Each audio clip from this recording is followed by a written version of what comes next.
Ça, c'est parce que dès que je garde la patate, oh là là, ça va. Oh là là.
Et bonjour à tous.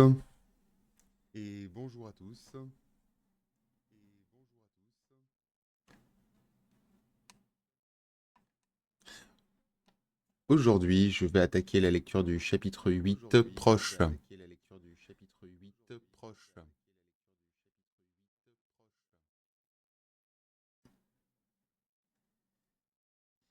Zack attaqua par une série de bottes basses. Drizzt tenta de riposter rapidement pour reprendre l'initiative, mais l'assaut incessant le suivait pas à pas, et il se retrouvait acculé à la défensive, les gardes de ses armes en avant et les lames en arrière. Puis, le maître d'armes s'accroupit et passa sous la défense de Drizzt, lequel fit tournoyer ses cimeterres dans un croisé impeccablement maîtrisé. Mais il dut se raidir pour éviter l'attaque tout aussi habile de Zack. Il savait qu'il avait été piégé, et l'attaque suivante ne le surprit pas. Le maître d'armes reporta son poids sur sa jambe arrière et plongea en avant, les deux épées pointées sur les reins de Drizzt. Le jeune Drow jura silencieusement, et fit plonger ses cimetères croisés vers le bas afin d'utiliser ses lames en V pour coincer les épées de Zack. Une impulsion soudaine fit hésiter Drizzt au moment où il bloquait les armes de son mentor, et il sauta de côté, ce qui lui attira une claque douloureuse à l'intérieur de la cuisse. Écœuré, il jeta ses cimetères au sol. Zack bondit en arrière à son tour. Il gardait ses deux épées aux côtés, une expression de réelle perplexité sur le visage. « Tu n'aurais pas dû rater cette manœuvre », lui annonça-t-il carrément. « La parade ne convient pas », répondit Drizzt. Dans l'attente d'une explication plus complète, Zack posa la pointe d'une de ses épées par terre et s'appuya sur l'arme. Au cours des années passées, il lui était arrivé de blesser ou même de tuer des élèves pour une insolence aussi flagrante. Le croisé bas fait échouer l'attaque. Mais qui gagne-t-on ? Suivit Drizzt. Quand la manœuvre est achevée, les pointes de mes armes restent trop basses pour pouvoir entreprendre un mouvement vraiment efficace, et vous pouvez reculer pour vous libérer. Mais tu as fait échouer mon attaque. Uniquement pour faire face à une autre, objecta Drizzt. Au mieux, après ce croisé bas, je me retrouve à égalité.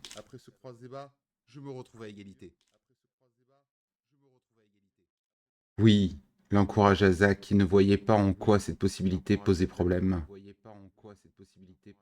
Rappelez-vous vos propres leçons, s'exclama Drizzt. Vous me prêchez toujours que chaque mouvement doit apporter un avantage, mais je n'en vois aucun avec le croisé bas. Tu ne récites que la partie de la leçon qui t'arrange, lui reprocha Zack qui sentait la colère monter en lui. Quitte toute la phrase, ou pas du tout. Chaque mouvement doit apporter un avantage ou supprimer un désavantage. Le croisé bas met en échec la double estocade basse, et il est clair que ton adversaire a déjà gagné un avantage rien qu'en utilisant une manœuvre aussi audacieuse. Revenir à égalité est bien préférable en l'occurrence. La parade ne convient pas, protesta Dritz.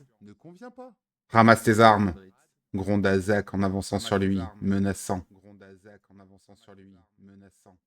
Dritz hésita. Le maître d'armes chargea, les épées en avant.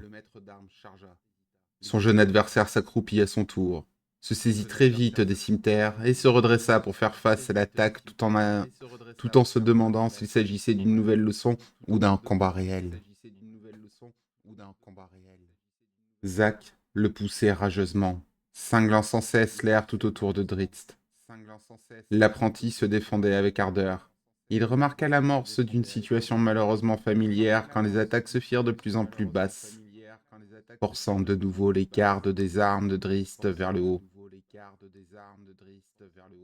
Il comprit que Zach avait l'intention de convaincre par l'action et non par les paroles. Mais, en voyant la fureur qu'arborait le visage de son adversaire, il se demanda jusqu'où comptait aller le maître d'armes pour prouver qu'il avait raison. Si une ouverture se présentait, le frapperait-il encore à la cuisse ou au cœur cette fois? Zach attaqua sous les défenses de Dritz, qui se raidit et se redressa.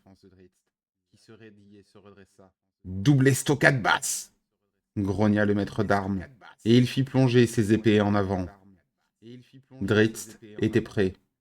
Il exécuta le croisé bas avec un sourire dédaigneux à l'adresse de ce piège de métal quand ses cimetères bloquèrent l'avance des épées.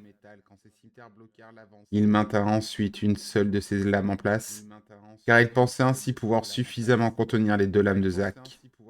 Dritz fit tournoyer son arme à présent disponible dans une contre-attaque futile habile. À l'instant où Dritz changea sa main, Zach comprit l'intention. Il avait prévu que son élève risquait de tenter cette manœuvre. Il baissa jusqu'au sol la pointe d'une de ses épées, la plus proche de la garde de la seule arme de Dritz engagée dans la parale, et Dritz, qui essayait de conserver la même force de résistance et le même équilibre tout le long de la lame du scimitar bloquant, fut déséquilibré. Il eut le réflexe de se rattraper avant d'avoir vraiment trébuché. Mais ses phalanges heurtèrent la pierre du sol et s'y écorchèrent. Il croyait encore qu'il avait piégé Zach et qu'il parviendrait à mener à bien sa brillante contre-attaque. Il fit un pas rapide en avant pour rattraper complètement son équilibre. Le maître d'armes plongea carrément au sol, sous l'arc du cimeterre en plein mouvement de Dritz, et effectua une volte qui lui permit de porter un coup de son talon botté à l'arrière du genou sans défense de son adversaire. L'élève se retrouva sur le dos sans avoir rien vu venir. Zach s'arrêta soudain en plein élan et se releva d'un coup. Avant d'avoir pu comprendre en quoi consistait cette étourdissante contre-attaque, Dritz vit le maître d'armes dressé devant lui de toute sa hauteur, la pointe de son épée douloureusement et ostensiblement pressée sur sa gorge, dont elle tirait déjà une minuscule goutte de sang. Autre chose à dire, grommela Zach. La parade ne convient pas, répondit Dritz. Le rire de Zach fit trembler son ventre. Il jeta son épée au sol, tendit la main et remit sur pied ce jeune élève obstiné.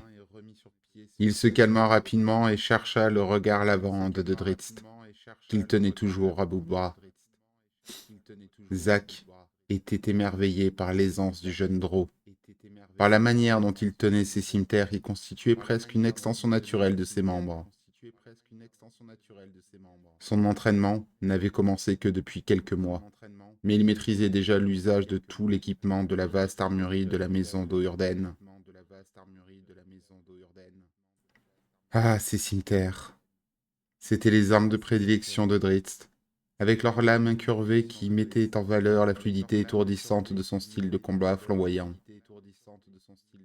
Avec ses cimetères à la main, ce combattant tout juste sorti de l'enfance pouvait déjà en remonter à la moitié des membres de l'Académie, et un frisson parcourait l'échine de Zach, quand il imaginait ce que pourrait devenir l'élève après quelques années d'entraînement.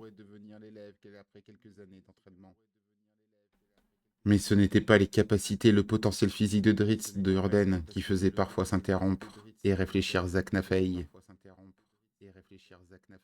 Il, constatait, il constatait tous les jours à quel point le tempérament du jeune Drow était effectivement très éloigné de la norme de son peuple. Il possédait un fond d'innocence et se révélait dépourvu de toute méchanceté. Zach ne pouvait s'empêcher d'éprouver une grande fierté en le regardant, sous tous les aspects. Son élève obéissait aux mêmes principes que Zach, des principes moraux très inhabituels à Menzoberranzan. Drizzt, lui aussi, avait remarqué que Zach et lui avaient cela en commun. Mais il ne se rendait pas encore compte du caractère unique qu'avait leur manière de voir les choses dans l'univers pervers des Drow. Il comprenait bien qu'oncle Zach était différent de tous les autres elfes noirs qu'il connaissait, c'est-à-dire uniquement sa famille et quelques dizaines de soldats de la maisonnée. Certes, Zach n'avait rien en commun avec Brisa, la sœur aînée de Drizzt, avec sa dévotion forcenée proche de l'aveuglement pour la religion mystérieuse de Lot. Et rien en commun non plus avec Matrone Malice, la mère de Drizzt, qui ne semblait jamais avoir d'autre raison de s'adresser à son fils que pour le charger de corvées domestiques. Zach pouvait sourire dans des situations qui n'apportaient de souffrance à personne. Il s'agissait du premier Drow, apparemment satisfait de son rang, que Drizzt ait jamais rencontré. Le premier qu'il ait jamais entendu rire. Bien essayé, admit Zach à propos de la contre-attaque contrée de Drizzt.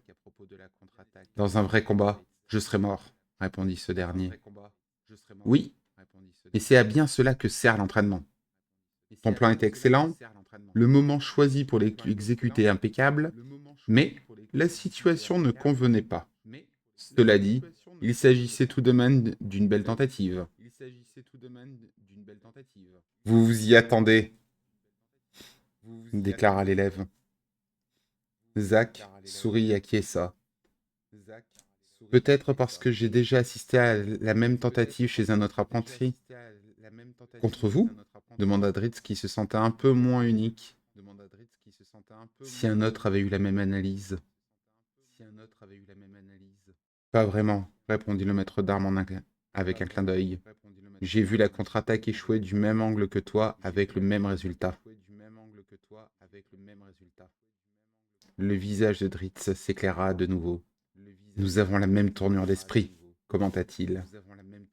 En effet, mais j'ai 4 siècles d'expérience derrière moi pour me conforter, tandis que tu n'as même pas vécu 2 douzaines d'années.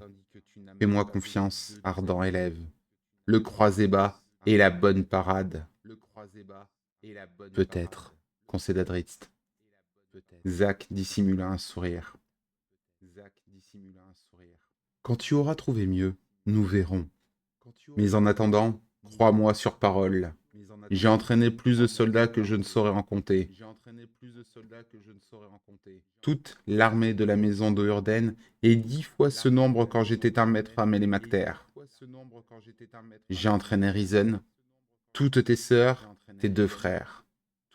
2 frères? Je... Zach s'interrompit et lança un regard bizarre à son élève. Je vois, déclara-t-il au bout d'un moment. Personne ne s'est donné la peine de te l'apprendre. Le maître d'armes se demanda si c'était à lui de dire la vérité à Drizzt. Il pensait que Matrone Malice devait s'en moquer. Si elle n'avait pas informé son fils, c'était sans doute parce que, pour elle, cette histoire ne méritait pas d'être racontée. Il décida d'expliquer la situation. Oui, 2. À ta naissance, tu avais 2 frères. Dinin, que tu connais, et un autre plus âgé, Nalfein, un sorcier très puissant. Nalfein a été tué au combat la nuit même où tu as respiré pour la première fois. Un combat contre des nains? Des gnomes pervers? S'écria Drizzt d'une voix aiguë. les yeux écarquillés comme un enfant qui veut entendre des histoires effrayantes avant de s'endormir. Est-ce qu'il défendait la cité contre des conquérants tyranniques, des monstres en maraude? Zach eut du mal à comprendre à quoi correspondaient ces croyances innocentes de Drizzt, ces conceptions faussées.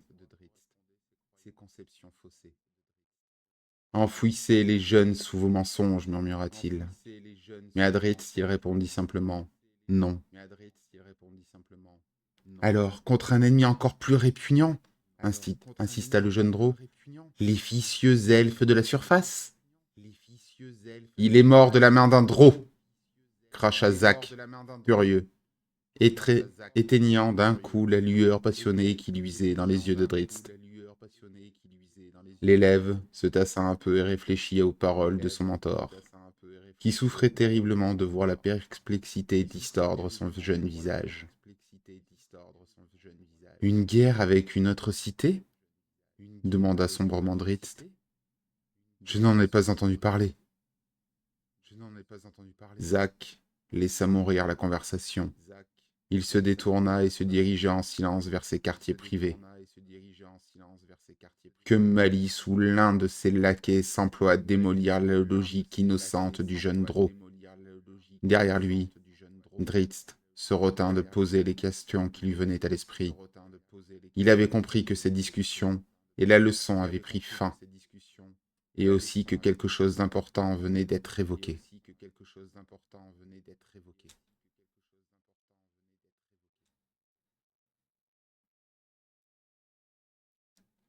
Le maître d'armes et Drizzt combattaient pendant de longues heures qui se transformaient en jours, en dizaines, en mois. Le temps ne comptait pas. Ils luttaient jusqu'à ce que l'épuisement les submerge, et retournaient s'entraîner dès qu'ils avaient récupéré un minimum de force. 3 ans plus tard déjà, à l'âge de 19 ans, Drizzt était capable de tenir tête pendant des heures d'affilée à Zach.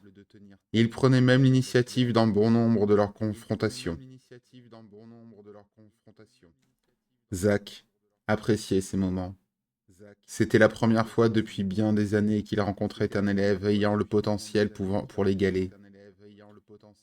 Et c'était la toute première fois, dans son souvenir, que des rires accompagnaient souvent le choc des armes d'adamantium dans la salle d'entraînement.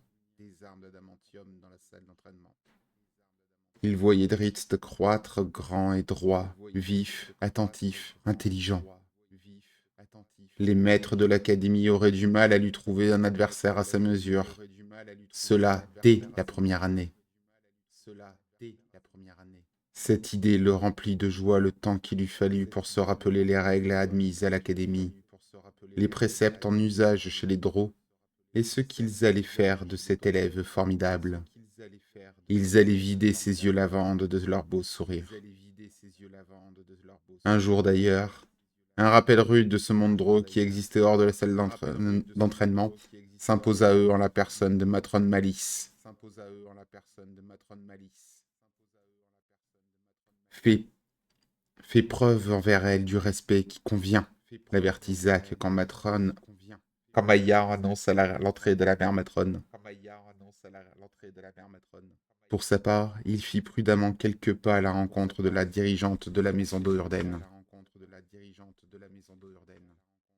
Mes salutations, matrone, déclara-t-il en s'inclinant profondément. Que me vaut l'honneur de votre présence? Matrone Malice lui rit au nez, car elle n'était pas dupe de cet étalage obséquieux. Mon fils et toi passez tout votre temps ici, dit-elle. Je suis venu constater quel bénéfice en retire ce garçon. Un excellent combattant, l'assura Zach. Il vaudrait mieux, maître marmonna Malice. Il partira à l'académie dans 1 an au plus. Le maître d'armes plissa les paupières en remarquant l'incrédulité dans le ton de son interlocutrice. L'académie n'aura jamais vu meilleur escrimeur, gronda-t-il. La matrone se détourna et s'approcha de Drizzt.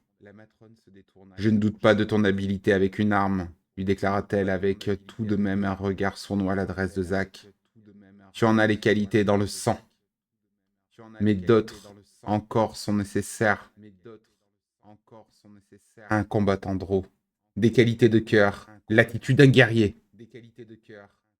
Drizzt ne savait quoi répondre. Il n'avait vu sa mère que 2 ou 3 fois au cours de ces 3 dernières années, et il n'avait pas échangé un mot. Zack se rendit compte de la perplexité de son élève et craignit qu'il se trahisse. C'était précisément ce que Matrone Malice attendait. Cela lui fournira un prétexte pour arracher Drizzt au tutorat du maître d'armes, ce qui au passage déshonorerait ce dernier, et le confier à Dina ou à un autre tueur de sang-froid. Zack était sans doute le meilleur instructeur possible pour la technique, mais à présent que Drizzt maîtrisait l'usage des armes, Malice voulait qu'on l'endurcisse émotionnellement. Le maître d'armes refusait de prendre ce risque. Il appréciait trop ces moments passés avec le jeune Drow. Il dégaina ses épées de leur fourreau incrustés de pierreries et chargea, passant devant Matrone Malice. « Montre-lui, mon jeune guerrier !» s'exclama-t-il. Les yeux de Drizzt devinrent des puits de feu à l'approche de son instructeur déchaîné. Ses cimetères apparurent dans ses mains comme s'il les avait instantanément invoqués. Et cela s'avéra nécessaire. Zack se précipita sur lui en faisant montre d'une furie dont le jeune Drow n'avait jamais été témoin, même quand il lui avait démontré l'intérêt du croisé-bas en parade de la double estocade basse. Les étincelles jaillirent au moment où les épées croisèrent les cimetères et Drizzt fut obligé de reculer. Ses 2 bras le faisaient déjà souffrir à cause de la force brutale des coups. Mais que essaya-t-il de demander ? « Montre-lui !» gronda Zack en l'attaquant sans trêve. Drizzt évita de justesse un coup qui l'aurait sans doute tué, mais éberlué de cette violence, il se cantonnait à la défensive. Zack esquiva d'une gifle métallique à un des cimetères de Drizzt, puis l'autre, et se servit alors d'une arme inattendue. Il leva le pied droit devant lui et asséna un coup de talon brutal sur le nez du jeune Drow. Drizzt entendit son cartilage craquer et sentit la chaleur de son sang qui coulait à flots sur son visage. Il se jeta par terre et s'éloigna en roulant pour tenter de garder ses distances avec cet adversaire enragé, le temps de reprendre ses esprits. Après s'être mis à genoux, il vit Zack déjà tout proche, qui s'approchait encore. « Montre-lui !» grondait furieusement son instructeur à chacun de ses pas décidés. Les flammes violettes de la lueur féerique qui nimbait le corps de Drizzt en faisaient une cible facile. Il réagit de la seule manière possible. Il jeta une sphère de ténèbres sur Zack et lui. Prévoyant le prochain mouvement du maître d'armes, il se jeta à plat ventre et sortit de cette sphère, la tête baissée. Une idée judicieuse. Car, dès qu'il avait perçu l'obscurité, Zack avait lévité jusqu'à une hauteur de 3 mètres environ et s'était jeté droit sur Drizzt, ses lames balayant l'air à hauteur de la tête du jeune Drow. Une fois sorti de la sphère des ténèbres, Drizzt jeta un regard derrière lui, qui ne lui révéla que le bas des jambes du maître d'armes revenu à terre. Il n'avait pas besoin d'en voir davantage pour imaginer les attaques furieuses que son instructeur devait asséner à l'aveuglette. Zack l'aurait taillé en pièces s'il n'était pas sorti de la sphère en se baissant. La surprise fit place à la colère. Quand le maître d'armes sortit à son tour de la sphère de ténèbres et se rua sur lui, Drizzt laissa sa fureur et le ramener au combat. Il pivota en une pirouette juste avant que Zack le rejoignît et fit effectuer à son cimetière directeur une gracieuse trajectoire incurvée, tandis que l'autre suivait en une attaque trompeusement droite, juste au-dessus de cette courbe. Zack esquiva l'estocade et para l'autre lame d'un coup de taille. Mais Drizzt n'en avait pas fini. Il asséna une série de frappes d'estoc brèves et vicieuses qui forcèrent le maître d'armes à reculer sur plus d'une dizaine de pas, jusqu'à la sphère des ténèbres. Ils devaient maintenant tous 2 se fier à leur ouïe extraordinaire et à leur instinct affûté. Zack parvint enfin à garder ses positions. Mais Drizzt mit sur le champ ses pieds en action. Il les portait en avant chaque fois que sa posture lui en offrait la possibilité. Il parvint même à traverser les défenses de son adversaire et à chasser l'air de ses poumons d'un coude bien ajusté. Ils ressortirent de la sphère des ténèbres. Et maintenant, la silhouette de Zack, elle aussi, s'auréolait d'une lueur féerique. La haine inscrite sur le visage de son jeune élève rendait le maître d'armes malade. Mais il voyait bien qu'en l'occurrence, ni lui, ni Drizzt n'avaient le choix. Ce combat devait être laid. Il se devait d'être réel. Peu à peu, Zack s'installa dans un rythme régulier, se cantonnant à la défensive, et laissa Drizzt s'épuiser dans sa rage explosive. Il attaquait tout, encore et toujours, sans trêve, sans fatigue apparente. Zack joua avec lui en lui montrant de fausses ouvertures auxquelles Drizzt répondait toujours sans faille par une estocade, un coup de taille, un coup de pied. Matrone Malice observait le spectacle en silence. Elle ne pouvait nier que Zack eût bien fourni à son fils un entraînement de premier ordre. Drizzt était plus que prêt pour le combat, physiquement du moins. Mais le maître d'armes savait que pour la mère matrone, la simple habileté aux armes ne suffirait pas, forcément. Il devait empêcher une conversation prolongée entre ces deux-là. Malice n'approuverait certainement pas la mentalité de son fils. Il voyait que Drizzt commençait à se fatiguer, mais la lassitude qu'il contrastait dans les mouvements de son élève était en partie feinte. « On y va, se dit-il, et il fit soudain semblant de se tordre la cheville, son bras droit s'écartant tandis qu'il cherchait à reprendre l'équilibre, ce qui ouvrit une énorme brèche dans ses défenses. Brèche que Drizzt ne pouvait manquer d'exploiter. La botte attendue vers un éclair, et le bras droit de Zack imprima un rapide coup de taille qui fit voler le cimeterre de la main de Drizzt. « Ah !» s'exclama ce dernier. Il avait anticipé le mouvement et exécuta la ruse qu'il avait prévue. Le cimeterre restant trancha l'air au-dessus de l'épaule gauche de Zack, profitant de la brèche que lui avait ménagée la parade. Mais, au moment où Drizzt portait ce second coup, le maître d'armes était déjà tombé à genoux.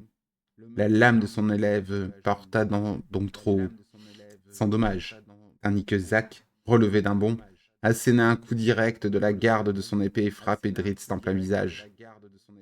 Le jeune drô, sonné, fit un grand pas en arrière et demeura parfaitement immobile un long moment. Le cimeterre qu'il avait gardé en main tomba par terre, et ses yeux vitreux n'eurent pas un clignement.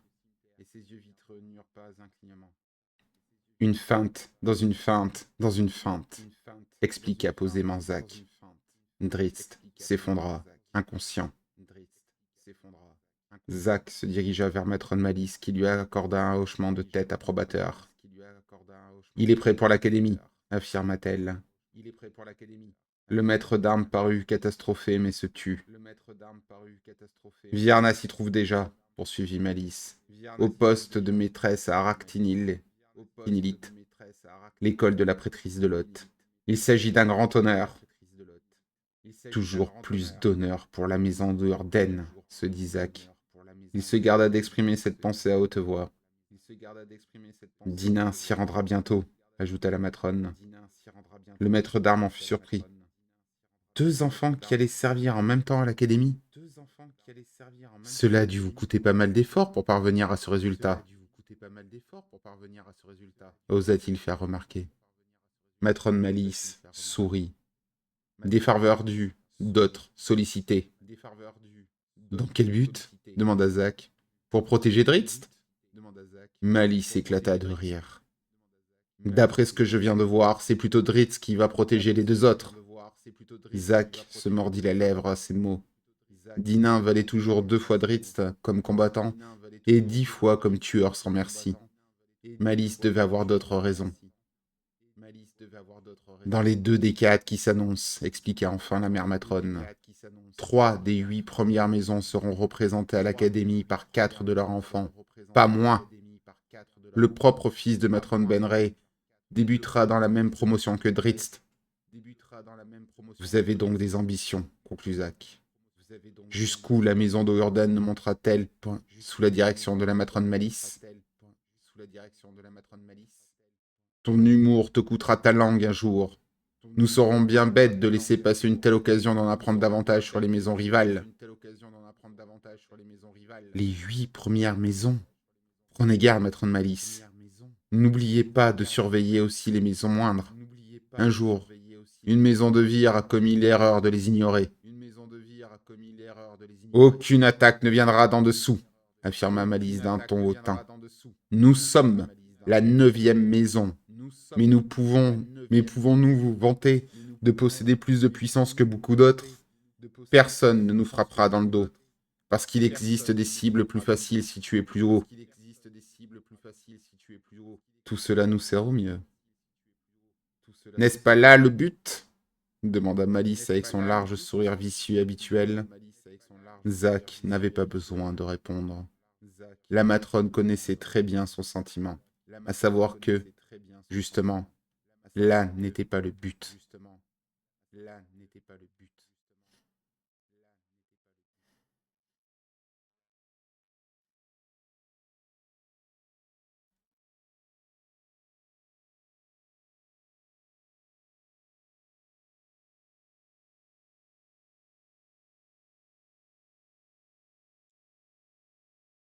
Ne parle pas tant... Excusez-moi. Ne parle pas tant si tu veux que ta mâchoire guérisse plus vite, dit plus tard Zack à Drizzt quand ils furent de nouveau seuls. Drizzt lui lança un regard indigné. Le maître d'armes secoua la tête. Nous sommes très proches, de vrais amis, déclara-t-il. C'est ce que je croyais, marmonna Drizzt. Alors réfléchis. Crois-tu que matrone Malice approuverait un lien si fort entre son maître d'armes et son plus jeune fils qui a tant de valeur? Tu es un drôle, Drizzt de Urden, de noble naissance. Tu ne peux avoir d'amis. Drizzt se raidit d'un coup comme s'il avait reçu une gifle. Pas ouvertement en tout cas, concéda Zack en posant une main réconfortante sur l'épaule de son jeune élève. Des amis, cela signifie la vulnérabilité. Une vulnérabilité inexcusable que matrone Malice n'accepterait jamais. Le maître d'armes se rendit compte qu'il était en train de bouleverser son élève. Enfin, conclut-il d'un ton calme, nous deux savons au moins ce que nous sommes. Malgré tout, pour Drizzt, cela ne semblait pas suffire.